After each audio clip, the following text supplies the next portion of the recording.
L'Associazione Professionale Cuochi Italiani per la Regione Veneto ha organizzato la prima tappa del Giro d'Italia in corsa tra le eccellenze culinarie. Siamo stati alle cantine Paladin di Annone Veneto, per noi Elisa Borri.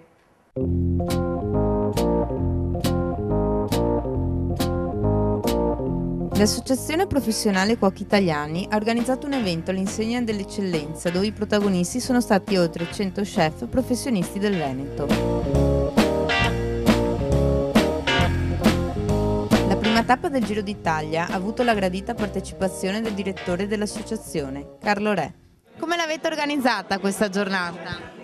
Ma la giornata l'abbiamo è la prima tappa che viene fatta qui nel Veneto, perché la mia idea personale è che nel Veneto ci sia una serie di persone di grande amicizia, perché io sono tanti anni che vengo qua, ma soprattutto anche che hanno una grande disponibilità, cioè il perdere una giornata per sentire alcune cose di cucina, alcune innovazioni dal punto di vista tecnico-professionale è molto importante per la categoria.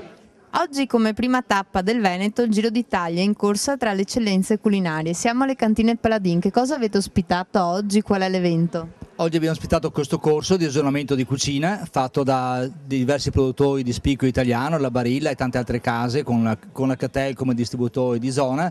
Noi abbiamo dato la location ovviamente e i vini di abbinamento. Cosa ritengo sempre importante, perché noi veneti siamo molto lavoratori, spesso quello che manca è di parlare tra di noi, questi incontri, di confrontarci sui prodotti da andare a usare per lavorare per il miglioramento continuo dell'offerta sono sicuramente molto importanti. Vice Sindaco Gobbo, oggi la sua presenza qui alle cantine Paladin al Giro d'Italia, prima tappa Veneto.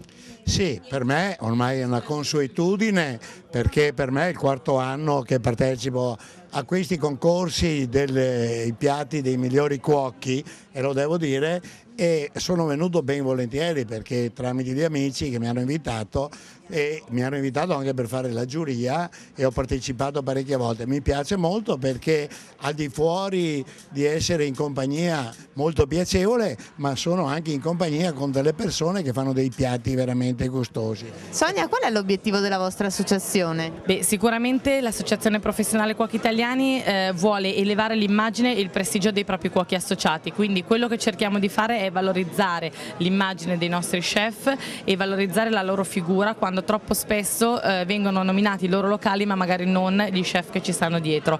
Altre attività molto importanti che facciamo sono sicuramente nell'ambito della formazione, ma non ultimo anche quello di creare incontri che possano supportare la convivialità e la sinergia tra chef delle stesse zone. Abbiamo visto anche le premiazioni ai migliori chef di questa serata. Assolutamente, vorrei citare uno per tutti il nostro Graziano Mazzon, che è il nostro delegato della Regione Veneto, che è un grandissimo professionista, soprattutto una persona da un'umanità di uno spessore veramente importante, e quindi vorrei elogiare lui per tutta la brigata dei 15 chef che è riuscito a mettere insieme e a far lavorare, direi, in modo eccellente, visto l'incipit di cui stiamo degustando.